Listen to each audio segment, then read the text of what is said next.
Hi guys, welcome to another episode of Built on Purpose, where I have intimate conversations with purpose-driven entrepreneurs about their stories and their journeys of faith, entrepreneurship, and what it's like to walk confidently in what God has called them to. So my first guest is here.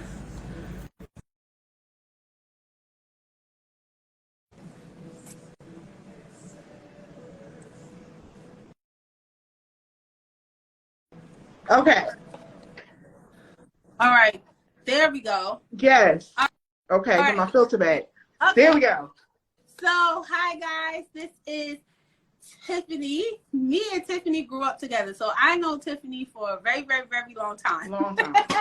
And today's topic is called The Blessing in the Pivot. And I thought that Tiffany will be an amazing guest to talk about this topic because of her story and how she pivoted to a new state, somewhere where she didn't know anybody. She didn't have no family there, no support system, but she took a leap of faith and she pivoted into something different.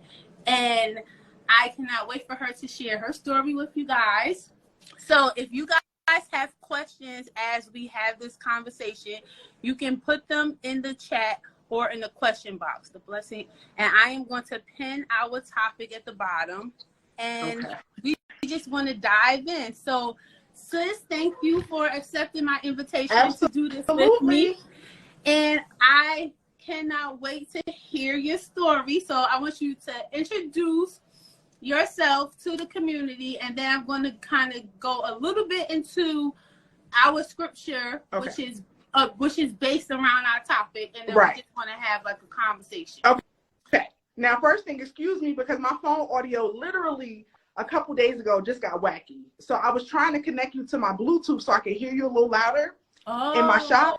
So you're very low right now. So if I be like, say that again, bear with me, okay? Okay. All right. So hello, everyone. First of all, Nafi, thank you so much for having me. I'm excited. This is actually my first time coming live and actually, having an interview and everything. So I was definitely excited to be here tonight. But yeah, a little bit about myself. So as you guys know, I'm Tiffany. I'm from New Jersey originally. I'm currently in Las Vegas. Been here for about 4 years. Come June, I'll be here 4 years. As far as like my background, I come from like corporate world. I have a master's degree in counseling. I worked for the vocational rehabilitation, basically for the state as a counselor for about 8 years prior to moving here. And then I don't know if I should get too much into why I moved yet. I don't know if you want me to hold that. Or... Hold that. Okay. It's going to tie in. It's going to tie in. All right. So 8 years I was working for the state. I moved here because I just wanted to change. I'll just say that I wanted a better quality of life. I wanted to see what was on the other side of fear, I would say, because, I grew up in New Jersey. Other than going to college for a couple years, Jersey was all I knew. Right. So Vegas was definitely new territory. And, I had a little curiosity in my reservations about taking the leap of faith, but I did it. So yeah, 4 years, I'll be here in June now, and I love it. And since me coming here, I left corporate world and transitioned into being my own boss. So now, I'm the owner of Custom Crowns. We pretty much make custom wigs, and I also teach ladies how to create wigs for themselves on the sewing machine. So that's like a little tidbit of my story and what I got going on today. So I am so excited. Yes, Jersey girl. Hey, Tasha. Jersey girls in the house. Yes. So I wanted to talk to you about this topic, the blessing in the pivot, because I'm seeing what I have been seeing lately, and I even been wrestling with myself this week, is like I'm watching a lot of women quit on themselves. Like they're so used to things being and moving in a certain way. Right. Anything new frightens the heck out of them. And you, as you know, we Jersey girls. Jersey is all we knew. Up and down the coastline, like this is it. This is our home. Right here, everything's here. But then God was tugging you to something new, something different. Absolutely. You had no support system. You had no family, no friends out there. Like this was going to be something really, really different. Yes, very fresh. Very fresh. And you was wrestling with it for quite a while, like deciding like if I want to do it, should literally. I do it? Yeah. Like the money was here, home was here, like everything was home in Jersey. Yes. But it kept kind of coming back to you. It kept kind of coming back to you. Yes. So you decided like, hey, I'm going to take the risk. I'm going to take the leap of faith, and I'm going to move to Las Vegas. Yes. So tell us a little bit about, like, now you tell the stories about why you moved how I Las even Vegas. got to transitioning. Okay. Yes. So my thing was, what I went to school for was counseling. It was actually, that's where it all started from. My mother gave me the idea because initially I wanted to do pre-med, but I realized early on the sciences was not my strong suit. So biology, anatomy, and all that was killing me. So I said, you know what? I'm going to make a change. And counseling, I kind of fell into it naturally because out of all of my friends, like I'm the one people go to for advice. You know, I'm always like the listening ear, and they are too for me, but I was more so definitely that go-to person. So I felt like counseling would be good for me to go into. So I went into the field. So I definitely was passionate about doing it initially. Okay. And then I would say maybe around year 5 of being in that career, maybe 6, I got burnt out. So I started to feel like, you know, just coming in, I'm dragging my feet, and okay, I got to just come here and do this paperwork. And it became more of a chore than an enjoyment for me. Right. So that kind of was the nudge that I felt like got my mind wondering, well, what else maybe would I be doing if not this? So once I got the nudge, and I always had it in the back of my mind, but I didn't see myself ever having the courage to actually see what was on the other side, or you know, leave my job and actually try something different. I just thought it was going to remain something just in my mind, that an idea more so, until I went to Las Vegas for a vacation. So like I told you, around year 5 is when I started to get the feeling like, this is starting to become a drag. I'm not really enjoying it. Right. And then year 8 was the year that I actually made the transition. So from year 5 to year 8, it was just an idea, just a thought, no serious effort behind actually leaving my job. Right. And then I went to Vegas for a weekend getaway, just a real random trip. And it was something about the energy here. And I say that all the time, but it really was something about just coming here, seeing the mountains. It's so vast, it's so open. You know, the people were pleasant, that always helps. But it was just a vibe. And I've been to other states. I've frequent other towns and things. Yeah. So it's not like I'm not used to traveling. But coming to Vegas, honestly, it just spiritually felt different for me. Yeah. Literally don't know where that came from. And the friend that I came here with was telling me, you should move here. You should move here. And I'm like, move to Vegas, West Coast? I don't, like you said, I don't know nobody, no friends, nothing. Never even been to the West Coast, right? Right. So it was a joke in my mind. I'm like, I'm not leaving everything, my norm, everything I know to come out here. So literally, like I said, I was already feeling like, I needed to make a change. So I went back home from that trip. I went onto the website for the state here in Nevada to see if they had any openings for what I was currently doing already back home.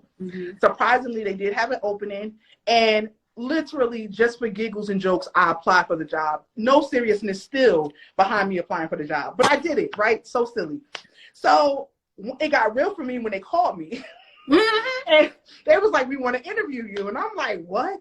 They want to interview me? They knew where I was and everything. And they said, no, we still just want to consider you. So I had the interview that went well. The next day after the interview, literally, it just seemed like things happened so fast. They offered me the job. Wow. And now I'm faced with the reality of, what am I going to do now? Right. Because now it's real. Now this is a real opportunity. It's no more idea. This is like happening. Yeah. So I had to decide, like, am I going to take the opportunity, or am I going to let fear and the unknown hold me back? You know? So I sat on that. I sat on the offer for about a month, and because they wanted to know in 30 days, I sat on it, kept thinking it, writing out pros and cons, girl, on a paper. I was trying to really doing my research, everything. So I was just like, was still just like, at this point, the pros outweighed the cons, right, to be honest. Right. So I'm like, well, what now would be my reasoning for saying no? You know, what would be my reason? So I said no to them. I said no. I declined the offer initially, And I felt crappy about doing that because my spirit said, wait, what are you doing? Like, this was it, you know? It felt good to know that they wanted me, but I still was so scared. I was so terrified. And I think, like, it was so terrifying. And then having a child, being a single mom, and then moving, especially somewhere you don't know, I don't have any supports. I have nothing. So it's either I'm going to like it or I'm not going to like it. It can go either way. So I declined the offer. I went back just to my normal routine of working at the job in Jersey. And then 2 weeks later, something told me, call him back. Called him back. They said, we'll reconsider you. Literally 2 days. You know, they had to deliberate a little bit. Right. But they ended up re-extending the offer to me. So that second time I said, if they offer it to me again, I'm going to go. That's it. I'm going. They paid for my relocation and everything. So it was really an easy move. So I went for it. I put in my resignation and the rest was history. Wow. 2019. Yeah. Wow. Yeah. So I landed here in 2019 and I don't miss it now that I've adjusted, because, you know, initially I had to settle in, but listen, I don't have any regrets. None. And that's what leads to our topic, the blessing and the pivot. So it brought me to our scripture, which is in Genesis, and it talks about the story of Lot's wife. So as y'all know, in early book of Genesis, my church has, if you're from Jersey, your grandmother and mother dragged you to church. Yes. So we ain't had no choice. Every Sunday. But to listen. Every Sunday, we was in Sunday school, all that good stuff. So the story of Lot's wife in the book of Genesis, as you know, in Genesis days, God was a little different. You know, he was sick of our shit, okay? Because we were just out here doing whatever we wanted to do, and he destroyed Sodom and Gomorrah, and that's where Lot, his wife, and their family lived. So God gave them an assignment, which was to leave, not look back. Right. And when Lot's wife looked back, he was turned into a pillar of salt. And that's why I wanted to talk to you about this topic, is because when you left Jersey, you left your comfort zone, you left, you know, family, friends, you left everything behind to go where God was telling you to go. Absolutely. But you didn't look back. You did, like, now I'm not saying there's nothing wrong if God is telling you to go back home, then you go back home. Right. But if God is telling you to move into a new direction, it is important that you move into the new direction, because what's behind you, God is not going to use that to bless you. That's why he's telling you to move forward. Yes.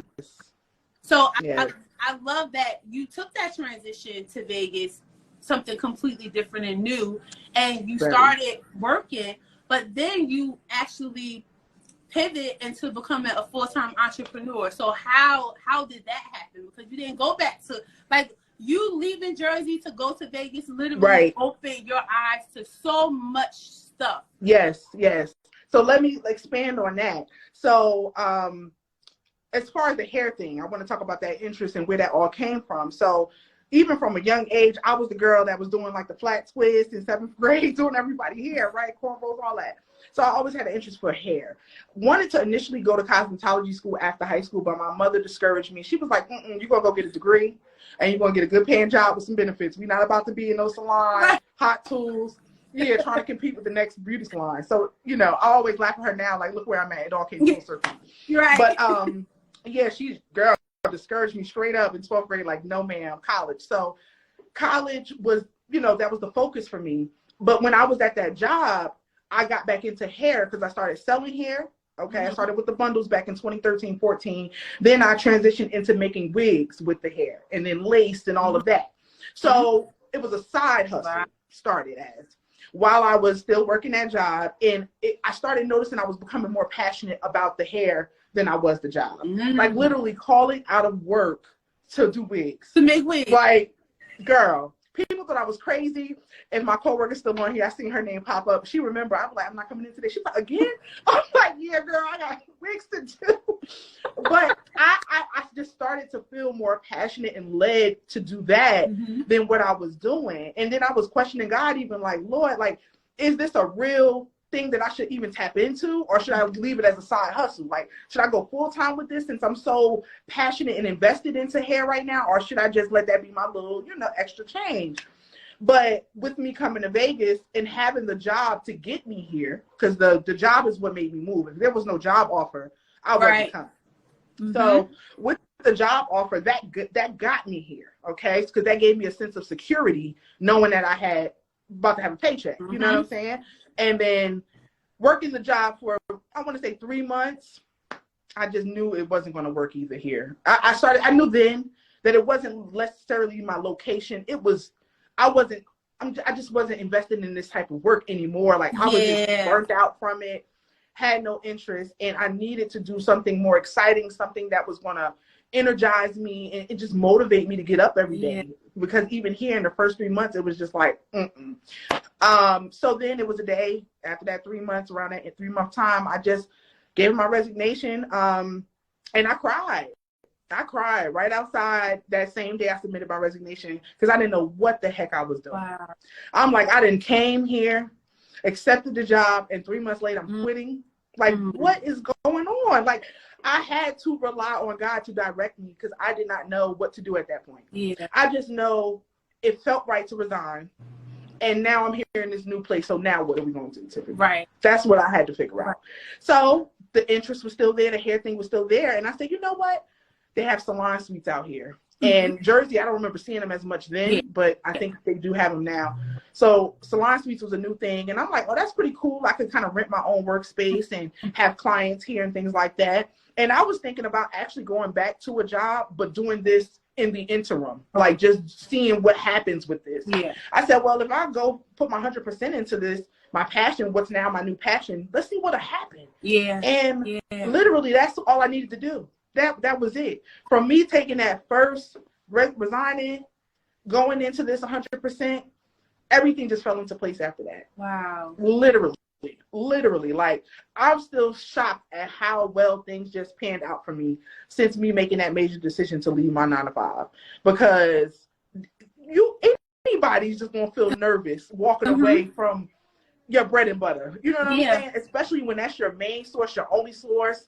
You're like, I can't leave what am I going crazy? Right. Like, I really was in my head about this, but I'm like, I have faith, and like we always say, faith of a mustard seed is all you need. All you need. And it literally with just that inkling alone, knowing that that's all I needed was just a little bit of faith. Yeah. And my effort, my work paired together, I'm all right. I'm okay. Why do I need to fear, worry?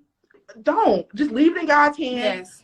He gonna make a way. Yeah. And that he did, girl. 4 years later, I'm still self-employed. Wow. Still thriving, and just, really blessed and just appreciative and grateful that, I just pushed through just like that fear, because fear will hold you back from a lot. I tell people all the time, you'll miss out on your biggest blessings worried about some fear. Yeah. Like, you just gotta believe, trust yourself, and push through and watch how things just align. And here we are. Oh my God, that's so just like that. It's so funny because you said that you went out there and you got a job offer, right? Even though you resigned 3 months later, because you really had this passion that was kind of already in you for hair. You have been on it for years. It literally went from, God literally has to push you in that direction for you to even take that leap. And sometimes, guys, like, God gives us something that we need because he know we are afraid. And right. I know she's still fearful, but I'm going to help her out. So I'm going to push her in this direction. Yes. Give her this job over here. And then when she goes here, I'm going to start tugging at her heartstrings. Yes. And something that's already inside of you woke back up, and you like, you know what? Let me take all my effort and really put it into hair. That's it. Really put it into it. I mean, all my effort, 100%. Like, we can't be laxy-daisy about it. You just got to give it your all. And watch how God moves mountains. Absolutely. And it took time. I'm not going to make it seem like it was just like a quick process. You know, I had to, and I'm still learning, you know, how to run a business and how things should be formally structured and stuff like that. So I'm constantly a student, still learning this new path I'm in. But at the same time, I have no regrets, and I just love the freedoms that I have now as an entrepreneur. Like, you know, with me, like I said, having my child and then not having supports on top of that out here, I'm available to her around the clock. You know what I'm saying? I don't have to worry about missing out on a performance or not being able to chaperone a trip or, you know, not being able to, you know, travel as many days as I would like to because, you know, the higher ups is telling me I can only get this many days. Like, those are the type of freedoms that, girl, priceless. Like, no cap on my salary. Oh, this is what you make for the year. No, ma'am. Right. I don't like caps. I don't like caps. So, with all of that being said, like, it's just all around. It fits me. It fits me. And this is how I know I'm right where I need to be. Right. So, it's so good. That's amazing. And it's so fun. Like, this topic, like, you know, when I have these ideas and these thoughts and I come up with these topics and who I want to have conversations with. Right. It literally be right on time because you have no idea the struggle I've been having with myself this past week of just like walking away from entrepreneurship altogether. It's going to be like that though. I realize that because it's never just a consistent thing. Like, you know, it's ups and downs and highs, lows. And as long as you can keep being resilient and just push past adversity and challenges and just try your best to overcome those things, you're always going to end up on top. Right. Because I've had days where it'd be slow seasons and I'm like, do I need to get back on Indeed? Do I need to get me, you know? But literally in the moment where I'm about to start sending a resume, business picks up. Yeah. Like, no, seriously.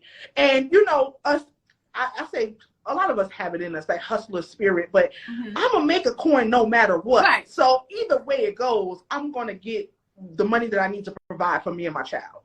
But with business, because it's so up and down, I had to get adjusted to that as well. Yeah. And not considering the slow seasons to mean like I need to give up. You know what I'm saying? Like, you still need to sometimes you need to step back, maybe regroup, come back with a refreshed mind, re-energize, refocus, but never give up. So give up. Yeah.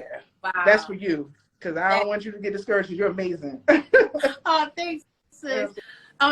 So one thing you said about was that the fear in the unknown will hold you back. And that is one thing that a lot of us, like you said, in entrepreneurship and in life in general, like it's going to be ups and downs. So what are some things that you did for yourself or like you put in place to kind of check you when you're having those moments? When I'm having low moments in business? Yeah. Some things that I do to kind of get me back. So it's funny that you asked this because I was live earlier today talking about business and burnout. Literally for like a few minutes I was online today. Yep, I showed up. Which is that's a major part for me. So my thing is I look at if things are slow, what can I do to change that outcome? Maybe I could be more productive in some type of way. Maybe I'm not giving it 100%. Maybe I need to, like I said, restructure some things or just try something else. You know, trial and error. Sometimes it's all trial and error. It boils down to that. What works, what doesn't work. But yeah, I learned to go back, pen and paper, write down, you know, hold myself accountable for one. And write down what I have been doing, what I haven't been doing, and then what's the game plan going to be? Now that I'm being accountable with myself saying, okay, Tiff, you didn't even show up and post this week. You know what I'm saying? How you expect the sales and you didn't even promote your brand this week? So those are the little things, like I'm making sure I'm doing all that I need to do to get the results that, you know, that I want. And aside from that, you know, I think definitely prayer, first and foremost, okay? That's integral with anything you do. You know, let him lead you. Let him work it all out. Yeah. Because I'm a problem solver naturally. So I'm always trying to find solutions to things, but not realizing sometimes I ain't got to do so much work. Just leave it. Yeah.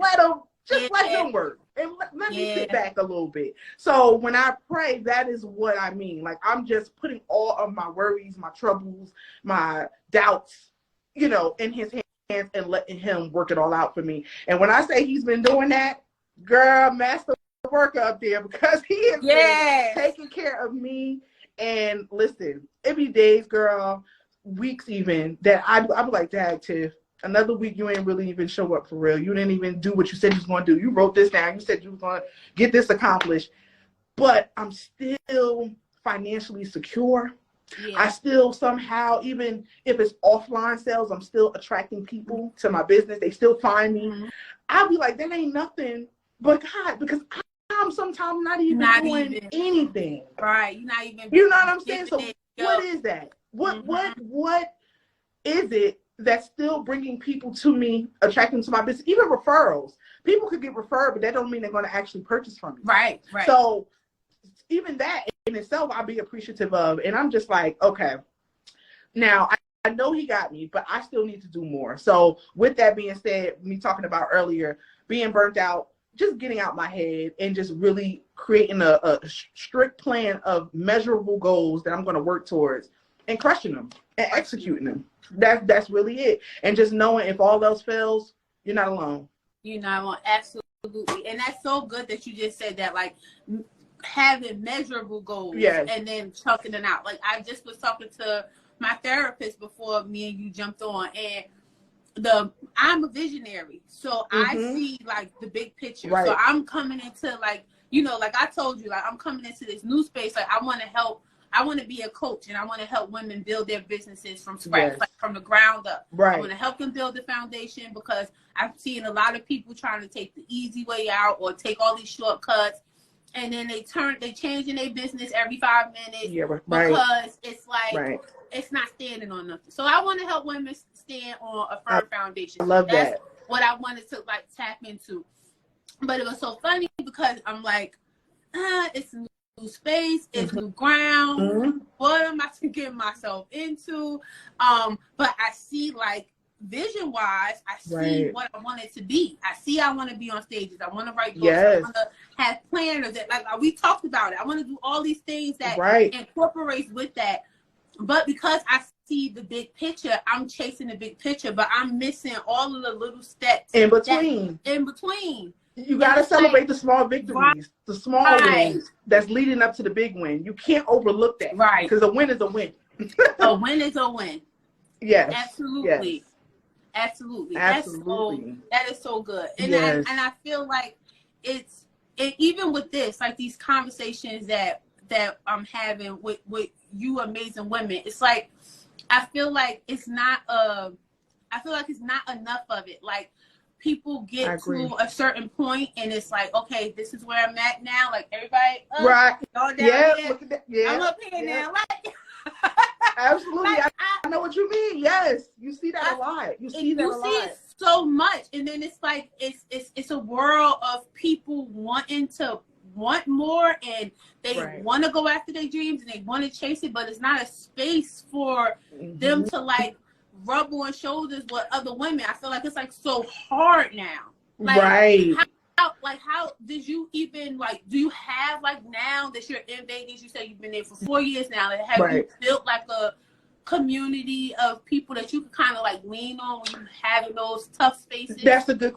question. So there's fellow entrepreneurs out here that I've met, but I'm still looking for like my tribe. You know what I'm saying? Like the ones that I can pitch ideas off of, and you know, who already probably past levels that I'm trying to get to, who can kind of pull me up or kind of give me ideas or kind of lead me. I'm still looking for that, almost like even a mentor even. Still looking for that. So that's why I said I'm constantly still learning, because I don't have a blueprint. Like I don't have somebody who's, you know, already accomplished the goals that I have that I can just kind of pick their brain. So I'm still looking for that. But what I can say is I'm definitely that for my students. So when it comes to my classes, I'm always speaking life into them and letting them know I don't care how many people out here making wigs. Can't nobody make that wig like you. Yes. Okay? So don't get discouraged by the masses of people you see on social media making wigs. Because nowadays, people either making them or they just selling them, you know, like a middleman selling them. So you could get a wig anywhere, Amazon, anywhere. I've seen them at swap meets out here, anywhere, right? But with that being said, the reason why I say all that is because all of these different people who are selling it are making money. Yeah. They're all making money. So why count yourself out? So I'm that for my students. They always be like, yeah, I wanted to take the class. I'm excited about it. But now how am I going to get myself out there? How am I going to build up, customer base and stuff like that? Because you already established. I said, but girl, I'm from New Jersey, right? Right. Like I came here fresh. I didn't have people already here that could get the word out for me. Like I had to do this from the ground up. Yeah. So, I try to remind people of that. Like you got to crawl before you walk. It might be a slow process, but as long as you keep going and don't give up, you're going to get there. Yeah. You're definitely going to get there. Yeah. And it's so funny like you said, crawl before you walk. And because I feel like even like in entrepreneurship and what I'm seeing is that everybody want to go from here to overnight. And then, like, the people that we look up to, like, you don't know, they've been doing that in the dirt for about 12 years. Girl, 12, 15. Yeah, like 12, 15 years they've been doing this stuff. So it's like, are you willing to sacrifice the things that they did to get things done so you can even get that route? It's so funny that you mentioned where you started from because, girl, I had a little fabric backdrop back in New Jersey, in my small 2-bedroom apartment. In my room, corner of my room, I dedicated for like my little setup area for my wigs. Started with a piece of fabric pinned to the wall with tacks and me just using my phone to take pictures and videos. But it was okay because it worked for that moment. It worked. I could always have elevated my setup. I could have started getting top of the line lights and stuff off Amazon, trying to get like a production studio. But I said, why? Like I'm just starting. Let me start slow. Build up to that, and I can always elevate. You know what I'm saying? And started in that room, like I said. Now I'm in my own shop. You know what I'm saying? So it's the growth. It's the growth. And then everybody don't desire to have a brick and mortar or a shop or something like that because overhead costs come with that, more expenses and things. But the fact that I'm able to do it, I'm in a place where business has been so good that I'm able to have a creative space for myself. Right. That's what I look back on where I started, and I'm like, wow. Like, wow. Like, I really did this. Like, this is happening. Yes. And it's just like, whoa. I really be in disbelief sometimes. I can't believe how everything just like I said, just meshed together so well. Looking back 4 years from now, I didn't see this for me. Honestly, the doubt was so heavy. I didn't know how long I was going to be able to keep it up, running self-employed and all of that. I'm like, okay, this might be good for a little while, but longevity wise, how is this really going to go? Right. But in my mind, I just felt like I did still have the security of my degree. So if all else failed and I need to get a job, still I have my degree. Can't take that from me, right? Right. So that's my fallback plan. But now I'm looking at it like, okay, even if I had to go to a part-time job, this is still going to be my baby. Like, this is first and foremost. I'll use a job to fund this nowadays before I let that job be priority. You know what I'm saying? So it's just all about, perspective, how you look on things and how bad you want it. You know what I'm saying? Yeah. How bad do you really want it? And you mentioned people want an instant gratification. Like, they want to just wake up and be well-known, be just like Instagram famous, and really don't want to take those baby steps to get there. Or put in the work to get there. No one wants to do that. And it's either they want the instant gratification right away, or they want to sit at the cool kids table. And you know what that's about, sitting at the cool kids table. Like, I just want to be connected to this person just so I can say that I am, but ain't gonna do no work. Right. So it's like, do you really want this? How bad do you really want it? Because it ain't a walk in the park. And like I said, these 4 years, I'm still learning. I'm like, I got to do this too. Like, now I'm forced to I can't just make pretty wigs and post them, girl. I got to be a content creator. I got to edit.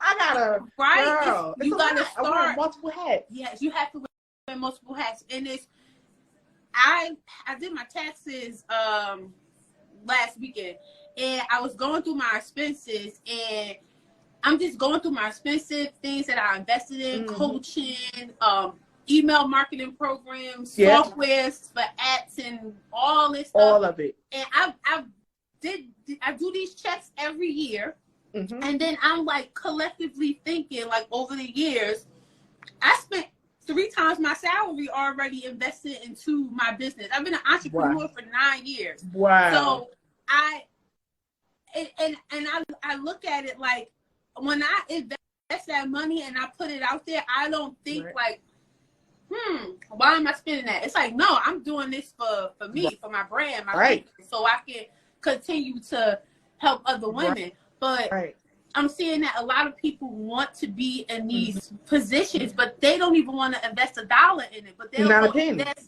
invest $3,000 in Louis Vuitton. Right. And it takes money to make money. We know that saying. It's a real thing. You got to put out to get a return. You have to. So you can't be afraid to spend money, and that's really what's going to, give you the most payout is when you invest into something. You know what I'm saying? So just like so a lot of people say, well, they want to start a business, but they don't know what to do. They don't have a skill. They don't have a talent. I'm like, you can invest in a skill or a talent. You know what I'm saying? You can take a class, lashes, anything at all. You can take a training, CDL, take the training. You know what I'm saying? Yeah, like, and it's just like some people are just full and packed up with excuses. And it's just like, I feel like the opportunities are available to them, but they don't even want to take that first step, which is spending $1 and just doing what needs to be done to prepare for the life that they want. So, and I'm going to just share a transparent moment where like a lot of us probably know individuals who had natural abilities. Like my niece, I told you about my niece that makes wigs. I don't know where this God embedded that talent in her, because my sister don't do hair. Like that my sister played basketball. You know what I mean? Like she didn't do hair. Like that wasn't her skill. So the fact that my niece has that skill already embedded into her, it's just like she going and she doing her thing. Me, on the other hand, I didn't have like a talent per se. Like I couldn't do hair. You see, I got a rap on. It's all right, girl. I couldn't do I got my throne on today. I ain't even leave, but it's all right. I couldn't do hair. I couldn't sing. I couldn't dance. Like I'm a tomboy. I don't got no rhythm.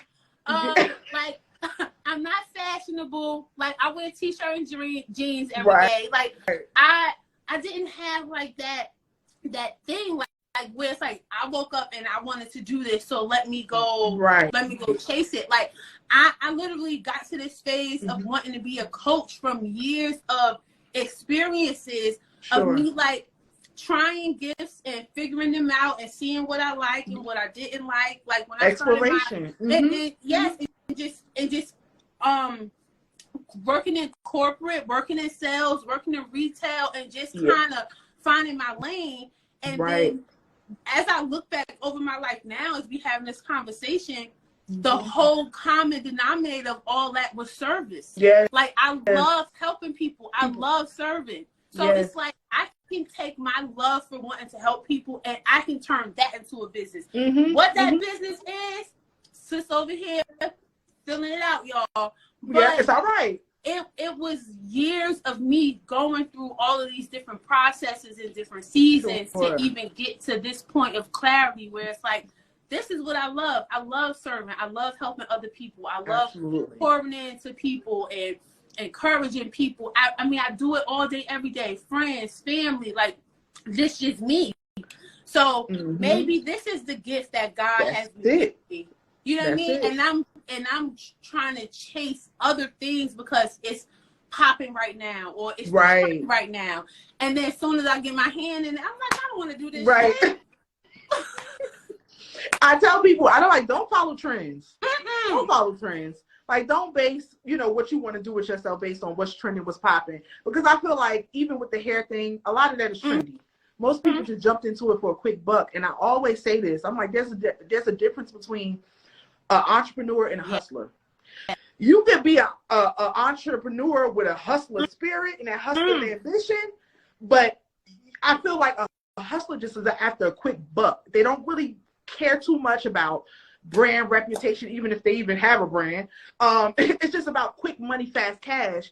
And entrepreneurs, they have that passion. They have that. They want the longevity out of it. They want to run the full race. They're not looking for just some quick coins. So what side do you want to be on? So you could do trendy all day and all night if you just want to make quick money. But if you really want to be a boss, you want to grow your brand to the highest level possible, then you're going to have to get in line with that. and really run things the way it need to be run. Do your research. Be willing to stay up countless hours working on your brand. Strategizing, maybe even invest in a brand coach, to help you if you need help, because this is what's required when you step into this space. And people like to glorify it from the outside. It look cool. Oh, she got her own business. But you got to run this the right way. It has to operate a certain way. So you got to make sure that you're ready for that all that comes with it. All that comes with it. Yes. All that comes with it. And that's why blew my socks off, girl. Yeah. I'm still like I'm still learning. I'm like, damn. Forgot about this. Yeah. But no, yeah. Because it's so many different pieces. And it's like it is. If like you said, if you do the measurable goals, I'm a visionary. I see the full big picture. Right. But then we're going to chop it down to measurable goals to actually get to that finish line. But it's not something that you can just like do and then that's it. Like drop your hands on it. It's like you're gonna constantly have to keep investing in yourself. You're gonna constantly have to keep pouring into yourself. Have a supportive community around you, and if they're not supportive, leave them where they at. It's okay. Yes, absolutely. Everybody ain't gonna be for you. Everybody not gonna support you. But just because they don't support it, that doesn't mean that you can't find support. That right there, I want to hone in on a little bit, because I didn't have support when I decided to just transition out of corporate and come and do my own thing, my own business. Zero support. Yeah, you have friends that's like, I support you in whatever you decide, but no real support saying go for it. Yeah. Do it. Don't let fear hold you back. Right. I wasn't hearing that. Right. I was hearing the subtle doubt in their voice telling me like, well, I support you. Yeah. But girl, in the back of their mind, I'm like, girl, this girl crazy. And even still with that, with not having everybody fully on board, I still did it. Did it. And it's so funny, like I'll mention my mom, because she was the one who was pushing so much for college and good job and all that. So she was the most hurt by my decision, right? So even to this day, well, not really recently, but recent past, she would be like, you're not going to go back to work? You're really not going to go back to that good job? Because, you had benefits and stuff, Tiff, I'm like, Mom, listen, I had to show her how much I grossed in a month. My back office on Shopify. I had to show her a screenshot of that. And I ain't hear nothing since. She don't even talk about going back to So with that being said, it's just like, don't let people trick you out your spot. You know what I'm saying? Don't let doubt from others, your own self-doubt hold you back from what God may possibly have for you on the other side. And I feel like, even if it's not what you imagined it to be, you still went for it. You still gave it a try. You learn from the experience. Okay, it didn't work maybe because of this, but now when I do it, I'll do it a little different. Yeah. You know what I'm saying? Yeah. So it's never a loss. I don't look at it as a fail or anything like that. It's a learning experience. And you know what I'm saying? And I wanna talk about that more, because like guys, like this is my god sister. We've been friends since like we was 12. Like yes, it's long way time. back. But when I first started my very, very first business in 2014, remember I wanted to sell lipstick. I remember. I wanted to sell lipstick, and I was so excited. And you were just like, "Oh my God, you can do it!" Every pop-up shop you had, every event that you was throwing, you gotta come sell your lipstick. Right. And then when I was telling you, I was like, I don't think I really want to sell lipstick, but I do want to help people. And that's when I started the women's empowerment brand. And I was selling the t-shirts, and you was like, you told me you can't have a business and not tell people your story. So you got to tell your story at the event. And I was looking at you like, I don't want to do that. Like, and that was your first time. Yeah. I don't want to tell my story. I'm so nervous. And you was like, I don't care if you got to write it down. You got to tell your story. Yes. So I'm up there, y'all, at the event, shaking with the microphone, paper in my hand. But she pushed me to tell my story. Right. And I told the story. And then when I try to, in business, you want to protect your brand names. And I tried to trademark my brand name, and I couldn't. And I cried to you. Like, I felt like that was a end of a season. Right. And then God had to remind me, like, it's not an end. It's just the beginning. Like, all of these things that I'm using. Yes. It's going to make sense in the end. You might can't see it right now at this moment, but it's going to make sense in the end. So even though I couldn't trademark my women's empowerment brand name, out of that, women started coming to me because they saw that I took a risk and started a business. Wait, show me how you did that. Show me how you did that. What am I supposed to do? And I'm looking at them like, same thing you inspire people. Like, I just, figured it out. But me still talking down to myself, I had somebody in my corner like Tiff, who just, God sends people to you right on time, who just will kind of remind you and snap you out of it. Like, you have something so much bigger inside of you. And I feel like as visionaries, we can't see the vision. Like, so I can see the vision in my head, but to me, it's still like, but to other people, they like, yo, you could do that. I see you doing that. You know? Yes. And you have to keep I feel like pushing me. Yes. And I remember that moment that I definitely pushed you to go up there and you let it all out. It was an emotional moment. It was very moving. Your story, your testimony was very moving. And from there, I remember you was kind of going around and telling your story more at other, speaking engagements and things like that. I remember. So that opened you up. And I'm sure you just inspired so many women just from speaking and telling your truth and what you went through and your experience. It just helped out a ton. And it's like, when it comes to support, I was that for you. But a lot of times you'll notice the main support is not even going to be people you know. Right. If you get the most praise, the most, girl, you got this from strangers. And that's the wildest thing to me. And even still, like, it's people out here, like I just met, obviously only been here short 4 years, but people I've met in like the last year will repost me, will quick to refer me, literally shop with me, loyal, like to the soil, like they knew me forever. And it just blows my mind because I'm that type of person too. So when I receive that from people, I appreciate that. I really do. Because it got people, I go back with people, back in the day, can't even get a referral, can't even get a repost, can't get a shout out, can't get nothing. Not a team, girl.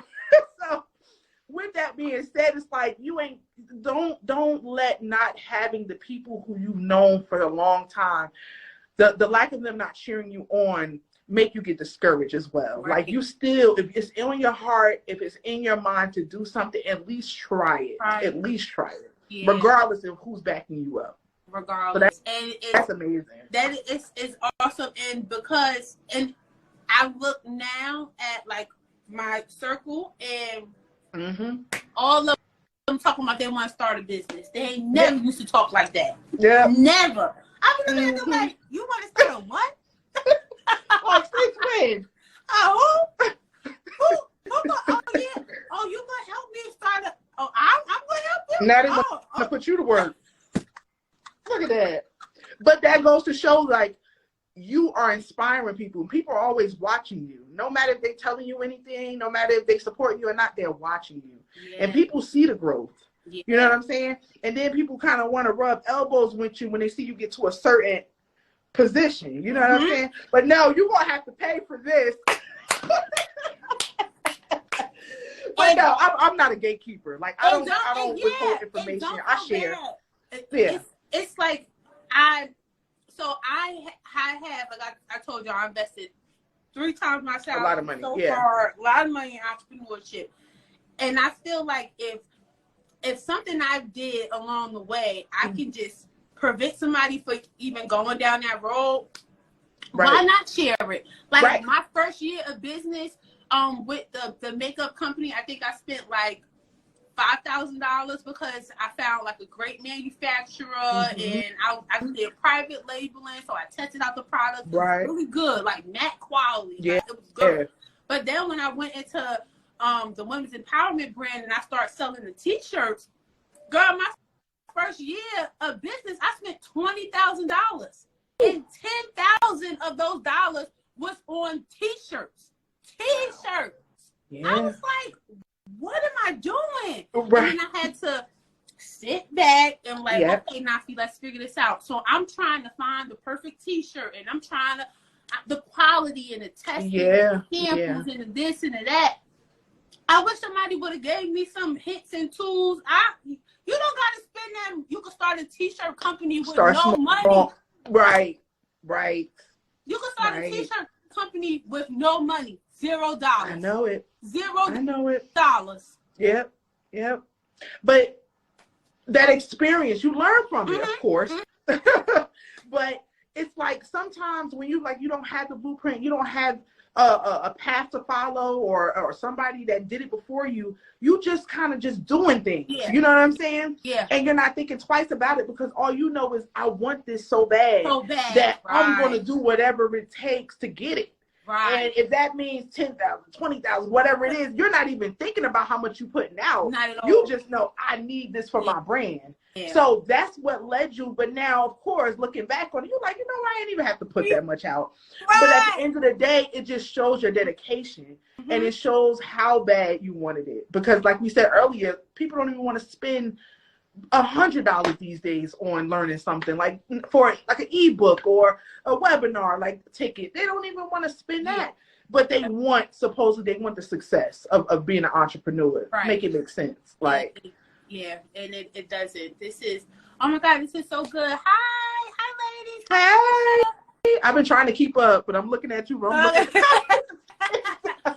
But if you ladies have any questions for me and Tiff, you can put them in the comments or you can drop it in the question box. Yeah.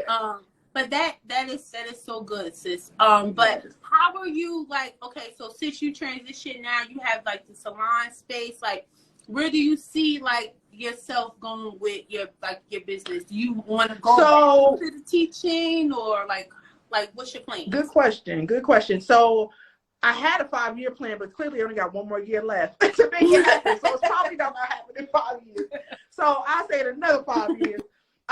Ultimately, I see myself eventually just being the overseer of my brand. And I wanted to hire within. So the people that I train, I wanted to make them employees.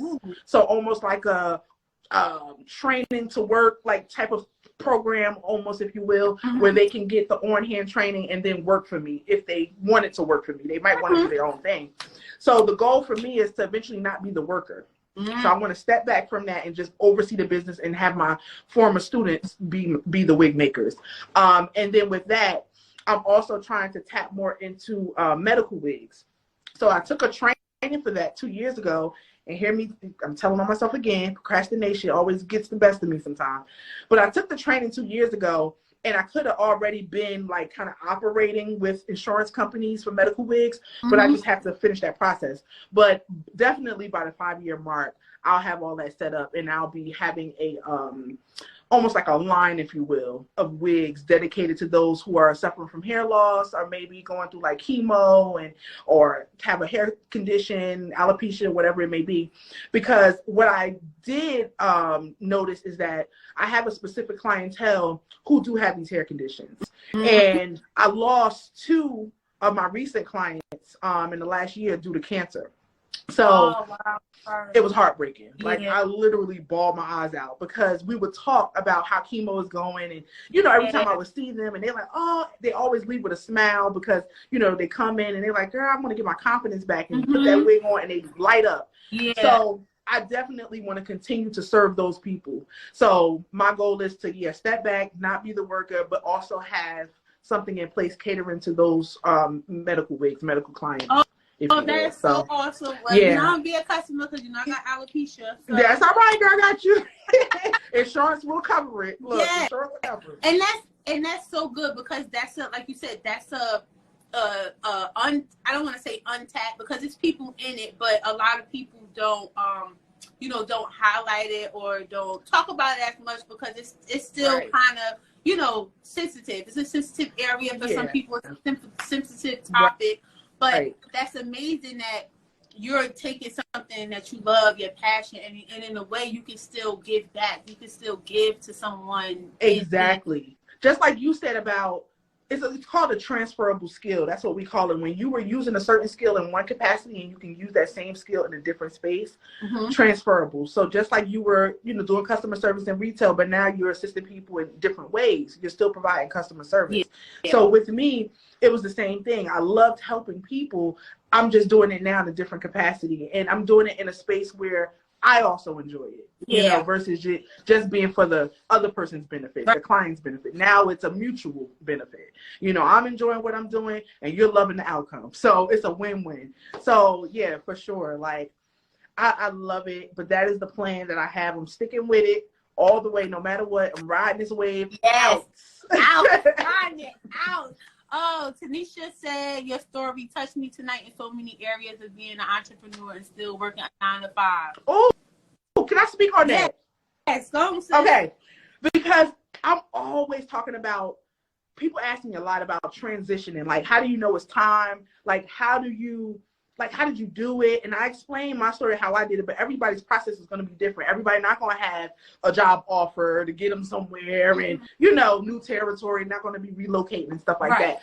But if I could simplify it, I would just say, first, write out the pros and cons of why it is that you want to make this transition.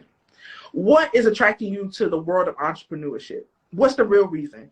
Because we talked about trends, that's not good enough. It ain't good enough. If you want to quit your 9 to 5 and solely rely on yourself and your efforts to survive, you're going to have more reason than something being trendy. Okay? So make sure you weigh that out. Make sure it's something that you really want, and then do your research on what's required for me to really operate in that space of entrepreneurship. What does that look like? Yeah. On TikTok, you can put day in the life of entrepreneurship. Sometimes they show you a little bit behind the scenes, like the nitty gritty. Sometimes it's all glamorized. But really, if you know somebody that's running their business and who have really been running a business, not a hustle, running a business, get close with them, pick their brain, find yourself a mentor, go to the SBA, which is the Small Business Administration. They got mentors there that can kind of guide you in operating a business. Like, but it's not just a cookie cutter type of thing. Yeah. So I just want to make sure when people are thinking about leaving their job, that they really are passionate and ready for everything that's going to come with that, because you can always get another job, but you're leaving because for a reason, right? You want this new, you know, this new lifestyle. You want to do this and you're passionate about what it is you're going to be offering. So I would think it's worth taking that time, that dedicated time, to research this full process before you do anything. Yeah. Don't be impulsive is what I'm saying. Like, really, really make sure. Because like I said, I went back and forth in my mind for years. My 5th year up until my 8th year was all just an idea. Yeah. Thinking, wondering if I should, am I weighing it out, going back and forth? No, I'm not. Yes, I am. Like, a lot of back and forth. And then that last year, I'm like, I'm doing this. It's been an idea for too long. Like, when am I going to try it out? Right. When am I going to just take the leap of faith? Yeah. When am I going to see for myself? And I landed on my feet gratefully. And I'm just trying to, you know, keep things afloat. Like I said, through the low seasons. I'm still praying through the process. Low, high, everything. Yeah. When that Shopify go off, girl, hands clasped. Thank you, God. Yeah. Thank you for the sale, because it's so many other people they could have supported. They did not have to come to me. So I'm grateful for everything, even if it's not a purchase, a referral, anything. I appreciate it all, because there's so many other options out here. It's a very saturated market. And, you know, I just don't take any of that for granted. I don't. Right. And I value all of my clients. But yeah. The tea talk, yes, girl. Just weigh out your pros and cons, please, before you make any sudden moves. But do trust God and know that if this is for you, it's for you. Like, no doubts about it. You're going to be all right. Yeah, don't worry about it. Absolutely. I have been wrestling with it, but I my day job. Like, I love my job. Like, I don't have no problem with it. It's not. I pray and ask God for a job where I can be able to run my business and still work and not be stressful. Right. So this job is not stressful. It's no stressful environment. Like, the clock, 5 o'clock, my boss be like, "Oh, why you still here?" Okay. Like, the environment that I needed to succeed in, because you remember, like, early on, guys, I don't know if I told y'all, but I had my bachelor's and I got my master's. Right. So while I was in school, I needed to have a job that wasn't so stressful, because school was already stressful. I couldn't have 2 stressful environments.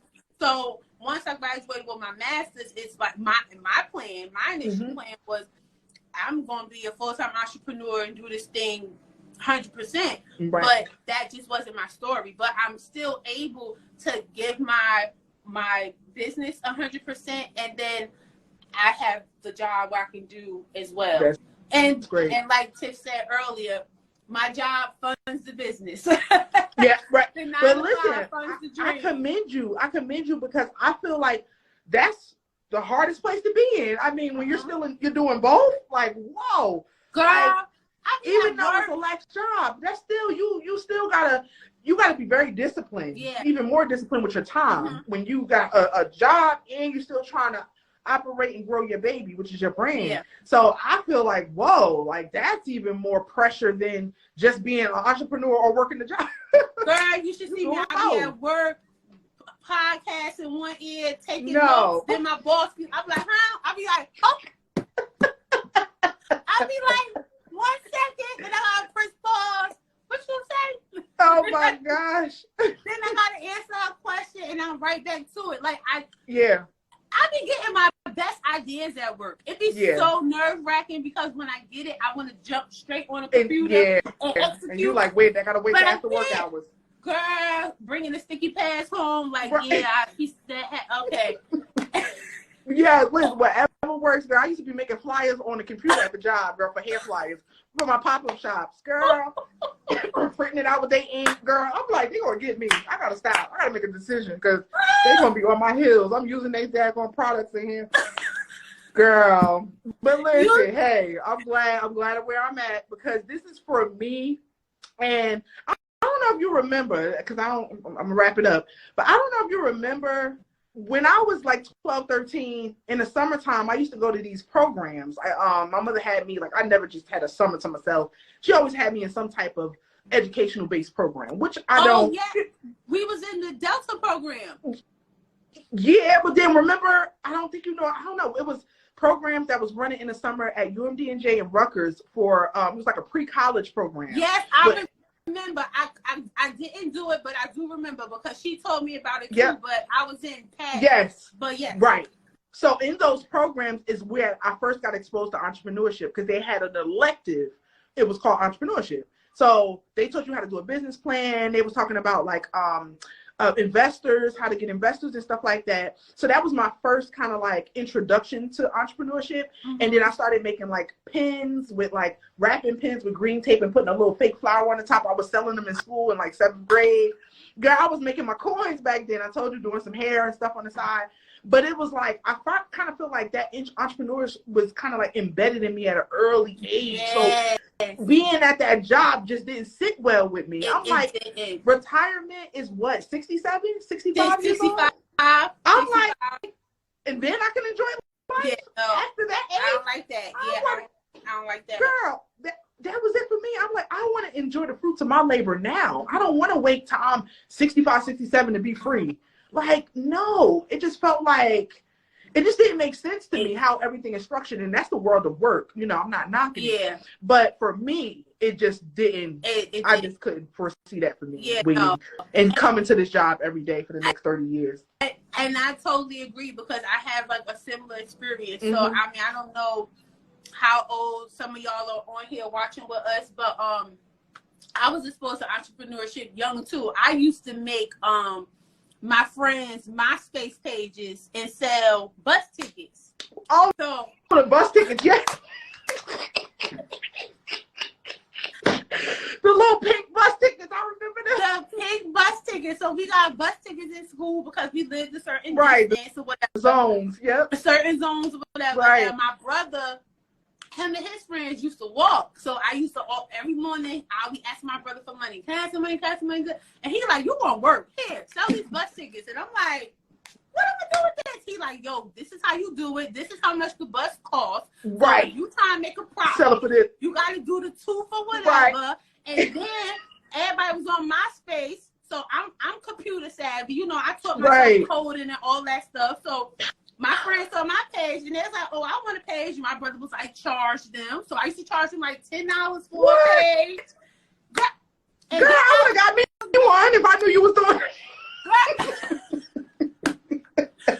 Girl, I definitely would have supported you. So I'm MySpace pages. I'm selling bus tickets, and then my father was like, I'm a real big music head. Right. So I used to, my father used to get so mad at me because I used to always be running out of space on my computer. And he's like, why do I have to keep buying you space? Like, what is happening? Right. And I'm like, it's for my music. Right. So I was downloading music from LimeWire, making CDs. Listen, you had a whole package. You could get a MySpace page, a CD, and some bus tickets for like $20. That was my lunch for the week. Not a CD. You burning CDs too? That is so funny. Because we came such a long way in technology now. It's so funny to hear that. Oh my God, we have come a long way. Like, this is before iPods was even thought about. I was burning CDs. Yes, way before. Like, you don't gotta go downtown. I will make a CD personal. Right. Like, so tell me the 20 what songs you want. What songs you want? I have my little list. Oh, that's so funny. It takes me back. I feel old. My God.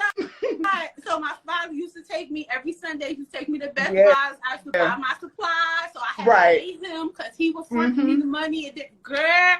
Oh my goodness. We had to figure it out. But it was just something in me that I got to like create. I got to like do something that was like so. Right. It wasn't normal. Like people didn't look to want to start their own thing. Yes. So and that's what I wanted to do. Everybody wanted to be accountants and lawyers and I didn't want to do none of that stuff. I wanted to do my own thing.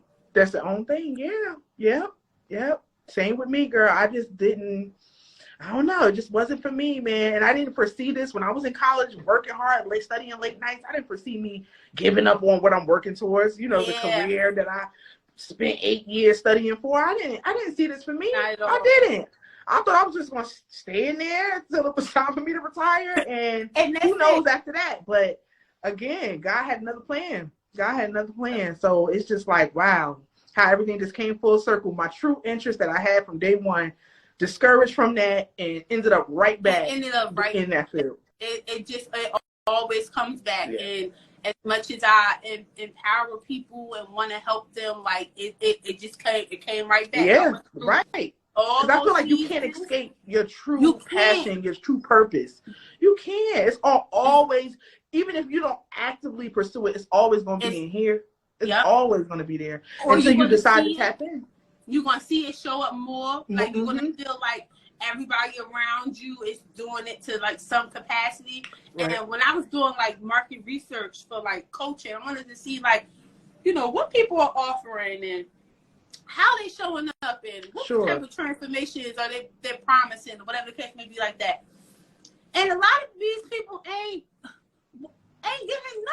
giving nothing. They're just going on Google, copy, paste it, and you pay for it. They're selling it. Yeah. And they don't have exactly what they're doing. And they sleep well at night. Yeah. Okay. Real comfortable. They sleep well at night. So I'm not suggesting that y'all go out there and do that. Right. But it's just that if you want something that bad, you'll do whatever you have to do to get it. No questions asked. You do whatever you have to do to get it. Yeah. How do I renew my Shop Black Global? Oh, to renew a domain name, it's I set it up on automatic. That's one of my clients. Oh, okay. I was like, I don't name my area of expertise, honey. I'm like, I don't know about that one. Yeah. But no, this was so good. I'm so glad I got to share because I be hiding. And I be telling you, you can't hide no more. I know. And girl, when you first, offered this to me, this opportunity, I'm like, can I do it? Should I do it? Maybe I'm busy. I'm running, trying to find excuses. I'm like, no, this is my time. I told myself 2023, I wasn't hiding no more. I'm going to show up. I'm going to talk. I want to be transparent. And I just want people to get to know me. You know what I'm saying? Because people buy into people, not brands. They buy into people. So if I don't, and I'm thinking about even me, if I don't know who you are behind that page, I most likely might not support. You know what I'm saying? I don't want no parts. And I tell all my, like every client I ever have, and even that I come into a contact with, I will always tell them the story of Mia Ray. Mia Ray has the Glamour Color Lifestyle bags, and she been it for Yes. 10, about to be 11 years almost. And she started, like you said, dedicated corner in her room. Right. Put your little backdrop and you had your product. But as she continued to grow and chase her business, she showed a little piece of herself. Showed her savings, showed her with her family. So we loved how she lived her life. We loved the message that she put out into the world and the lifestyle that she wanted us to be a part of. Like, we love that. So then it's like when we see her creating and hustling, and then we see the kind of product, right here, take my card, take it. Like, and then when you see her doing big things, it's like, oh my God, like I watched you build this. Like, how can you not go after your dreams watching somebody do it from the dirt? Yes. That is inspiring and encouraging beyond belief. Yes. I love to see that. Because it's nothing more than seeing somebody, like you said, start from the bottom and reaching the top now. Because then I feel like it becomes more of a reality and a real thing for us. Now we know it's possible versus we don't know where you started from and you popped out and you just look so successful. Now we're like, did you have somebody behind you that gave you the money to fund it? Like, how did you really get here? But when you see somebody like you said, investing their own dollars, start from the ground up, small space, and have grown until now, some people have their own warehouses now. And things. Like, you really see that this is possible. I can do this too. And to that point, I remember when I was in that process trying to, decide what I was going to do in terms of transitioning, I used to watch YouTube and watch people who are already successful, and they would be posting their stubs of like their earnings, screenshots, how much they made in a month. And I'm like, I've seen people write 30,000, 40,000. I'm like, they must have, photoshopped it. It ain't real. Nobody making all that money from selling cosmetics or shirts or whatever they were selling. Until my biggest sale month, which was last year in March, was 20,000. Wow. In a month. In 30 days. Wow. And I cried because I'm like I never really was staying up on my analytics and how much I was grossing. All I know is I was paying my bills. And I was providing services to people. People was getting their products. Something told me in that moment, well, do from month to month to date and see how much you really been making for real. And I was like, wow, and that wasn't even accounting for like tips or people who pay like Zelle or something. Just on my Shopify domain alone, it was 20,000. I just was like, whoa, like this, it is possible. It is. It really, really is. And that's when I knew I wasn't going back to 9 to 5 too. In that moment. I was like, this is it. You made a quarter of your salary in a month. Yeah. So it's like if I take what I did and I just keep doing it and keep applying pressure and keep doing that, why won't it work? Right. Why can't it work? Right. Because I've been having to tell myself this like all week. Like, why won't it work, Naki? Like, you have to look at where you came from. Like, I don't like in the story of Lot's wife, she looked back and God turned into a pillar of salt. I don't want to look back to where I'm like, oh, I feel like some of us look back at life and certain things because we see like, oh my God, it was better back then. It was so much better back then. Yeah. And then we get stuck. Right. Because back then was better. So now I don't want to move. I want to stay in the past. But you can't grow in the past. You got to come out of it. Yes. You can't stay there forever. Right. Like, you have to move. Yeah. Because if I would have stayed there, I would have died. That man would have killed me in that abusive relationship that I was in. Yeah. Like, I would have committed suicide if I would have stayed back then. Like, I can't stay back. So it's like, if God is trying to push me forward, it has to be better than what's back here. So if he saved me from what's back here, then he can do it again. Why won't he do it again? He did it before. And I feel like we put a cap on God. Like, oh, he blessed me to this certain point, so I think I reached my mark. Hell no. He just getting started. Yes, it's just getting started. So fasten your seatbelts, okay? Because he's about to take you on a ride. Because okay? when it start coming, it's going to be like a roller coaster ride. You're going to yes. be like bobblehead, like, hold up, slow down. Yes. And he's yes. like, nah. Yes. And that's my perception now with everything. After, this was the most liberating thing I've ever done in my life, was to leave my hometown and come to a new territory and dominate it. This is the wildest thing I've ever done. You know what I'm saying? Yeah. And I feel like I'm not afraid to do anything now. I'm not afraid to lose people. I'm not afraid nothing. Like nothing could shake me up. Because if God could orchestrate all this and I land on my feet, I don't need you. I don't need you or you. Y'all can all go. Because I'm not going to question why you're leaving. All I know is this is what it's supposed to be. So, listen. I apply this experience has just gave me a new set of lens, girl, just looking at things so much differently. Because I used to hold on to people, be a people pleaser, and just try to, no, why you leaving me? I'm good to you, and I'm trying to prove my worth, and you ain't gotta do that. Girl, it's a whole nother combo for another day. But I'm just saying, this has helped me out in so many different domains of my life, like different areas of my life. I just apply this experience to that, and I just know, like, what's for me in any capacity, person, place, or thing is for me. And I'm not going to question if it ain't, and I'm just going to continue moving forward and do what I got to do.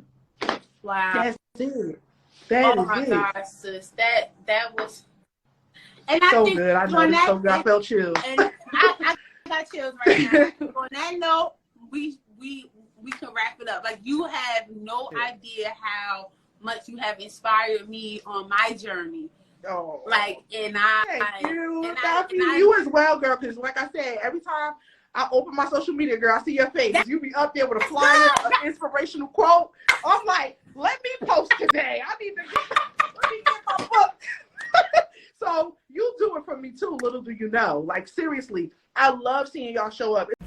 I wanted to properly close out of our live series that I had with Tiffany. The topic was the blessing and the pivot. I am so grateful and so honored for her coming on, sharing her story with us. I'm so grateful for all of you that tuned in. And I just wanted her to kind of wrap up and share her last thoughts on everything that we talked about. And I wanted her to give you guys some parting words. So, okay. All right, here. I had a phone call and knocked me off. I'm sorry about that. Oh, no, it's okay. I was like, Dad, what happened? And it's so crazy because, like, when it knocks you out, it's like it doesn't give you a chance to, like, get back in. So I wanted, thank you so much for sharing your story with us. Like, I pray that anything that you have shared, like, someone was able to receive it, take some advice from it, not give up on their dreams and their purpose, but to, like, really go after it, not quit on themselves, and just kind of move forward. And I hope that your story touched them in a way where they're like, you know what?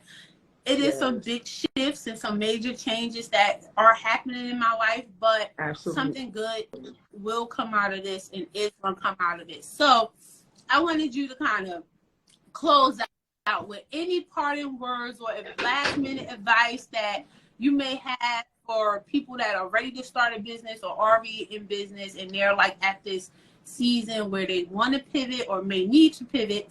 And then also let them know about what you have to offer, your services, your products. Right. So to anybody who's looking, and I kind of touched on this throughout our conversation today, but if you are looking to start your business, I always say go for it. I encourage everybody that wants to start a business to start it, because I don't feel like there's any negative in doing so, and I don't believe in failure. So I always say give yourself that opportunity just to see what would happen. You know, don't count yourself out before you give it a try, right? And if you are at a crossroads of wanting to leave your 9-to-5 and wanting to make a transition into being self-employed, make sure you sit down with pen and paper, write out pros and cons, really weigh out, you know, the benefits of doing this, and make sure you're ready for everything that comes with it. Just to recap on what I spoke about earlier. And then as far as me, if you guys want to, you know, just take advantage of my services. What I offer, I'll just reiterate this, is glueless closure wigs like this one here, okay? Literally slap it on and go. Yes. Closure wigs and frontal lace wigs for anyone. I even recently did an install on someone with dreads, which was my first time.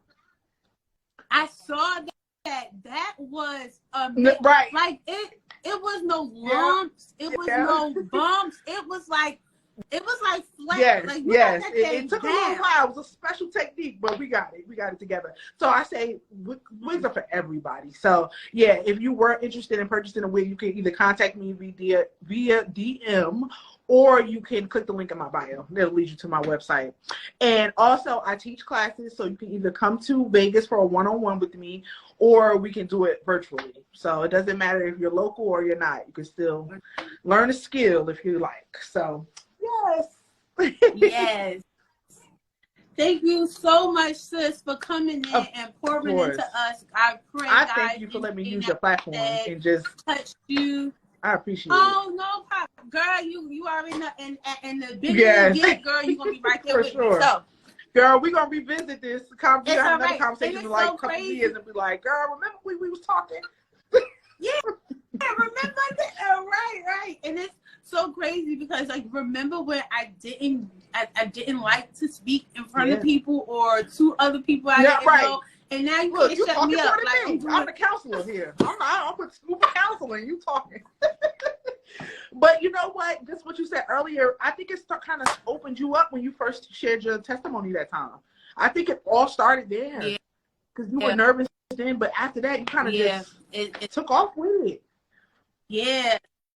And I even with these lives, I know these is women that I already know, and like we're, you know, family to an extent, but I still be nervous coming here because I'm like, God, I just hope that something that comes out of my mouth really your message helps is always with somebody's heart, so they can be like, you know what, I'm going to do this. So I thank you so much for sharing your story, sis. I love you guys. The replay is already up, but I'm gonna add a whole version, including our closing. That will be on YouTube. So since it's on YouTube, I'll save the link so you can see it. And you can always, yes, and then you can always have it. I like to have the replay on my Instagram, and then I take it to my YouTube page as well. So the whole you can go up there and watch the full replay of this episode and previous episodes, and then I also like link where the people can find the guests or whatever like that. And if you know anybody that would like to come on this platform to share their story of them walking in faith and, you know, this journey of entrepreneurship and becoming confident in a woman God called them to be, you can send me a DM. Oh, you did already send somebody, and I have to email her this weekend. It's on my to-do list. But guys, I just want us to kind of get comfortable just sharing our stories and just pouring and investing into each other, because the Bible says that God wants us to be a community. Absolutely. He says 3 strands is better than 1. And as long as you just keep around like-minded women and like-minded individuals, I'm like, you can't fail. Like, it's not at all. You can't not fail. At all. That's so important. Oh my goodness, this is great. Oh, I feel so full. Oh, it's so good. Yes, of course. Thank you. So I love you guys. Once again, the replay is up, but the full replay will be up on YouTube. That'll be up tomorrow. And I love you guys. Continue to pour and invest in people. It's Women's History Month. Hug a sister, support a sister. A follow, a like, a share, a comment goes a long way. We see all that. We feel all that, and it's just so important to That's what it's about. Love on each other and help each other grow. This is great. All right. We'll speak soon. Bye. Thank you, guys. Good night. Yes. And we'll be back next Wednesday with another amazing woman in purpose. Bye-bye. Bye-bye.